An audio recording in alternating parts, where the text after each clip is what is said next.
episode 160 of the podcast. Want to learn more about dog grooming or about training? This week, we're talking about some of the educational opportunities that you might not be aware of. You're listening to the Creating Great Grooming Dogs podcast. I'm Chrissy Neumeyer-Smith. I'm a certified professional groomer, a certified behavior consultant for canines, a grooming instructor at Whole Pet Grooming Academy, where I also teach my online program, Master Groomer Behavior Specialist, and I'm the owner of Happy Critters in Nashua, New Hampshire. And this, my friends and colleagues, is the podcast where grooming and training meet. Non-trainers may not realize that there are tons, and I do mean tons, of educational opportunities out there. You don't need to be a dog trainer to take a class or a seminar. Anyone can join in the fun. Now, I'm going to start off by talking about the Certification Council for Professional Dog Trainers, because that's where I have my certifications through. I'm a certified professional dog trainer and a certified behavior consultant for canines through that organization. Now, the reason why I'm mentioning them is that to maintain those credentials, I am required to do approved continuing education. Now, the Certified Professional Dog Trainer certification is 36 hours of continuing ed every 3 years. And the Certified Behavior Consultant for Canines is 36 hours every 5 years. So think about how many trainers and behavior consultants there are out there maintaining their credentials through continuing ed. And that's why there are so many opportunities. And so many of us need these courses. So there are a lot of options, both in person and online. And if you want to look up through that organization, that's ccpdt.org. I will repeat it again, and I'll put it in the blurb for this episode, ccpdt.org, Certification Council for Professional Dog Trainers.org. Now, the reason why I think they're interesting is because all of those continuing ed units have been approved. So it's not just random stuff that you might be learning. And there's a wide variety of topics. Now, keep in mind that that could be obedience, that could be rally, that could be agility, that could be teaching people. There's a wide variety of topics. But I really encourage everyone who is a non-trainer to learn more about training. And why not take advantage of some of these great classes? So that's the Certification Council for Professional Dog Trainers, and one of the many organizations out there, but just one of the ones that I'm most familiar with. Now, there are other dog training organizations. I'm going to list a couple of them here, and you might want to check them out. You might want to consider becoming a member. Think about what kind of opportunities they might have for you. Now, one is the Association of Professional Dog Trainers, the APDT. I am a member of that one, have been kind of off and on. They do a conference every year. Sometimes it's on the East Coast, in the Northeast. The last time I went was in Connecticut, and I believe that was a 2014. But I want you to think about these other organizations as a reference. You can kind of look into these organizations, see if these discussions groups on Facebook are interesting for you. Just find out more. If you are interested in training and if you're interested in the behavior aspect, find out more. Because you know what? We want to encourage it. I think I can speak for all the trainers out there. We'd rather see a much more educated bunch of people out there. More people who know about training, know about nice, humane methods, know about how to help dogs be better for grooming. It's just better for all of us. So, that being said, here's another organization that I am part of, and that's the International Association of Animal Behavior Consultants. Now, there are a lot of different types of animal behavior consultants within that group. There are people who work with horses, there are people who work with birds, with cats, with dogs. So there are a variety of interests there. But anything that they have continuing ed credits for is also going to be a great place for you to just take a class. Learn something. It's a lot of fun. I really do encourage you to find out more because, like I said, the grooming industry and the training industry don't talk together. They really should. I see big gaps on both sides, which is why I do the podcast. I want non-trainers to know more about training. I want non-groomers to know more about grooming. And I say non-trainers and non-groomers because there are a variety of other specialties who are interested in this topic. I know some pet sitters, vet techs, veterinarians, shelter staff, daycare. There are a lot of people who are interested in this topic. So all of you just go ahead and take a look at some of these courses. What can be there? Now, I am going to say here again, I know I've said it before, and if you're new to the podcast, you might not know, but full disclosure, I am far more on the positive reinforcement side than the balanced trainer side. And that I'm guiding you to the kind of information that resonates with me. Now, you might not know what those terms mean. So let me explain those terms. Positive reinforcement trainers generally want to start off with positive reinforcement as a way to help a dog learn how to be good. Balanced trainers are willing to use the positive reinforcement, negative reinforcement, positive punishment, and negative punishment, and not vilify any of them. And I respect that, and that's cool. It's where I started. But I say for grooming purposes especially, I try to avoid punishment because, and let me, again, this is just full disclosure on my point of view. The problem is for dogs with the grooming process is that it's either unpleasant, uncomfortable, or scary. And ways that we punish dogs would be unpleasant, uncomfortable, or scary. And more of that doesn't help dogs to feel comfortable with grooming. My goal is to help them feel comfortable with grooming, let them think that grooming is safe. So especially in the grooming context, I'm not going to encourage a punishment mindset. So that being said, it's not because balanced trainers aren't awesome. Some of my best friends are balanced trainers. But the point of view that I have, I'm going to lead you to information that's more about building good behaviors that we do want. So that's my full disclosure. I am definitely more in the positive reinforcement camp. But there are other organizations out there. I'm just not as familiar with what they have available for you right now. Go ahead and take a look. Do not take my word for this. Go and find out what do these other training organizations have for interesting classes. And worst case scenario, you sit through a class that maybe is above your head. That's okay. I sit through classes that are above my head too. Or maybe you find something that is a parallel, like maybe it's an obedience class, but it helps you understand how dogs learn. Maybe it's protection work, but it helps you understand how dogs learn. Maybe it's a sport. Think about the wide variety of information that's out there. Now, here are a couple other sources for you. There's the Fenzi Dog Sports Academy. Now, that's an online academy with a fantastic group of trainers. And usually it's courses that you're signing up for. They start all at the same time. It's an interactive course, but they're online. Wonderful, wonderful way to go. Now there's Raising Canine, and you can either attend webinars live or there are a lot of them that are recorded, and that's some really high quality, interesting topics there. And then I also want to direct you to Dogwise. Dogwise.com, a dog bookstore, but they are in line with positive reinforcement and positive reinforcement techniques. They're pretty fussy about what they carry. I feel comfortable sending you there that they're going to carry stuff that's quality information. Not that other organizations won't, just that I know that they are sourcing for quality. And that's really valuable to me, especially where I don't necessarily know what other groups are promoting. So as non-trainers, you can join in on the fun. You can take a look at the kind of things that we are doing. Oh, actually, there's one more. There's Towser Dog. Towser has online recorded seminars. You can watch seminars. How cool. So I want you to think about if you are interested in behavior. Maybe you're a groomer who's interested more in the behavior side. Maybe you work at a doggy daycare and you do a lot of hands-on kind of health stuff with your dogs, and that's why you're here on the podcast. You want to learn more about behavior. Please join in on some of these opportunities. I think that you will find that most trainers are very interested in having more people get involved with training. We're not trying to keep it a secret. We want more people to know how to teach dogs. If you're enjoying this podcast, please remember to subscribe so that you don't miss any episodes, and tell all of your friends. I want the non-groomers out there to know that learning more about grooming can be very beneficial for you in whatever dog career you're in. or as a pet owner.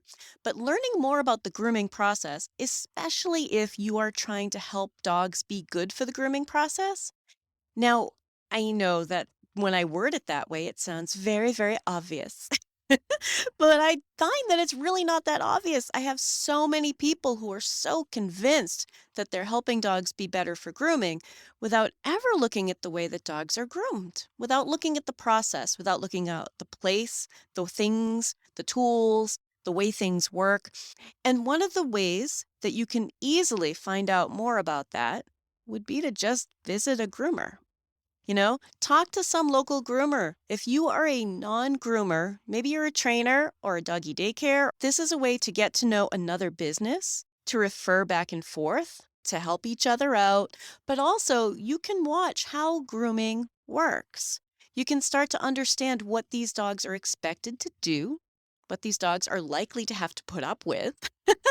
And also talk to groomers about what difficulties we see. That could be what the dog is having difficulty with, what the owner's having difficulty with, what we are having difficulty with, and find out more because we don't want it to be a secret. Much like I said with the training part, groomers want you to know about grooming. Groomers want owners to know about how to brush. They want trainers to know how to prep puppies. Like they want all of us to be on the same page so that these dogs can come to a grooming shop well prepared and have a good experience. And we can all have dogs that are just going to be good for grooming because really that's the ideal. For as much as there are groomers out there who specialize in behavior issues, which I am one, I like nice behavior issues. I also like once the behavior issue is passed and having this dog who is a joy to groom. Think about that for a minute. How many groomers near you just want dogs who are a joy to groom? Because that's what we want. We really would rather have every dog that walks in be perfectly happy with grooming. Now, from my point of view, I am thrilled to help get them there. I like behavior geekery. I like working on stuff. I like figuring out that puzzle. But not everyone does. And so when groomers get frustrated, sometimes it's because the people who have already worked with that dog or the people who own that dog don't know enough about the grooming process. So I would encourage any of you who are not groomers to meet a groomer. See if they'll let you watch what they do. Now, here are some other suggestions for you. There are tons, I mean tons of dog grooming videos out there. Tons. And while you may be kind of lost in the weeds while we're talking about, symmetry and coat prep and stuff, you can be watching what the dog is doing. What kind of things we're doing on the dog, near the dog, to the dog, and what kind of situations the dogs are in, and get a feel for what these dogs are expected to be able to handle. So any of those dog grooming videos, whether they're things where things are going well or some that are like crazy, because there are some crazy, crazy videos out there, but you can get a feel for what dogs are likely to experience in a grooming setting. And that will help educate you about the grooming process, even if it's just a matter of watching grooming videos and seeing what dogs do and listening to the kind of things that groomers are talking about. Because non-groomers don't really understand what the issues are. Now, I say that as someone who's trying to bridge the gap. Trying to bridge the gap. I want more groomers to know about training. I want more trainers to know about grooming. And I want more of the other professions to all join in on this for us all to get together and help dogs be better for this kind of care that they require on a regular basis throughout their whole life. So when we talk about grooming, there are some videos, you can do that. You can look up, there's Barkley. I'll put notes in the show notes, but Barkley, they run a lot of conferences. They also have their own YouTube channel, and you can look up some really high quality videos there. They are well known for educating groomers. I really like Barkley stuff. I've been a speaker for Barkley at a couple of their conferences and hope to do more of that in the future. Their conferences, you can go to conferences. Conferences are so much fun. You don't need an invitation. You can just join in. Just like with the training stuff, take a class. You can go to a grooming conference. It's not like anyone's asking if you're a groomer. Please join us. Please join us. And I'm going to say that for the training stuff, for the grooming stuff. And if you need someone to help egg you on, contact me. I will egg you on. If you want someone to go with you, I will go with you. Just so you know, you have a friendly face with you. I seriously want more of us to learn about both of these because there just aren't enough voices out there of people who know more about both.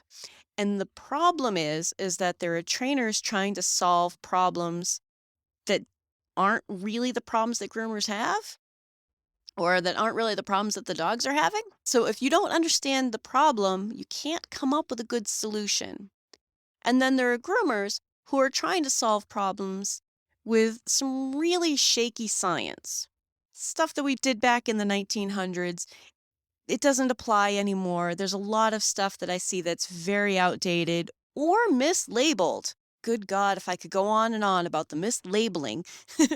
But I want you to think about learning a little bit more. Don't just take my word for it. And don't wait for a grooming class that's going to have behavior stuff or wait for a training class that's going to have grooming stuff. Get in there. Do it on your own. You can do this, and it'll be a benefit for the dogs. So here's another portion to this, is that I want us to also get to know other professionals. Get to know each other. Do you know local trainers in your area? Do you know local groomers in your area? Do you know local doggy daycares in your area? Are you friendly with a local vet in your area? So that we can all kind of get together and help with this stuff. Now, if you are reaching out to others, here's a good place to start. I'm sure people listening to this podcast are probably familiar with Fear Free, but Fear Free started off as veterinary programs to teach veterinarians and their staff how to help dogs be more comfortable for veterinary procedures. There's a Fear-Free grooming program, Fear-Free dog training. I personally have the certifications for Fear-Free groomer and Fear-Free trainer. There's shelter programs, there's stuff for pet owners, and that would be a great resource to look up Fear-Free professionals in your area. You are more likely to be amongst like-minded people and network. So Fear-Free is a great resource. Now, I will say, keep in mind, as someone who took the Fear-Free groomer and the Fear-Free trainer certifications, they're a great start. I really like their programs. They're a great start, but it is something you can do in a weekend. So I think sometimes we put an awful lot of emphasis on things like being fear-free. What it really means to me is that it's someone who is committed to this fear-free idea and to working toward it. So the more we work on this stuff and the more we network, the better we can help these dogs. So, like I said, fear-free, that's a great resource for people. Now, another one is to kind of get to know some of the other dog owners. Sometimes just being around dog owners and not letting them know that you're a groomer. Find out what these dog owners are having trouble with. I find that dog groomers tend to think that every problem they see is a grooming problem. And a lot of these dogs have problems outside of grooming. If you were watching dogs interacting in their own home and going crazy when they saw a person at 30 feet, you would instantly think, wow, what would he be like to groom? But that same dog gets dropped off at your shop and you're like, oh, I had a lot of trouble getting this little area done. I'm so sorry. And we often beat ourselves up thinking that we couldn't get the grooming done and the dog has a grooming problem, when the dog has a much larger problem that shows up in grooming also. So things to think about, that you can get to know some dog owners, find out what their issues are. Maybe their issue is that they don't really understand why nail trimming should be done on a regular basis. Maybe they don't understand that brushing feels good, dematting is uncomfortable. So when you think about continuing education opportunities for other professionals, here's the thing, you can join in on those. You can join in on those. So look up some of the dog grooming seminars, look up some of the dog grooming webinars, look up the dog grooming conferences, look up the dog training webinars and seminars and conferences and classes, and not just take an owner level dog training class, but find out what dog trainers are saying to each other. If you'd like more information, you can find me at chrissy@happycritters.net, happycrittersdogtraining.com, or you can join the Facebook group Creating Great Grooming Dogs podcast or the Facebook page Creating Great Grooming Dogs. I really look forward to hearing from you.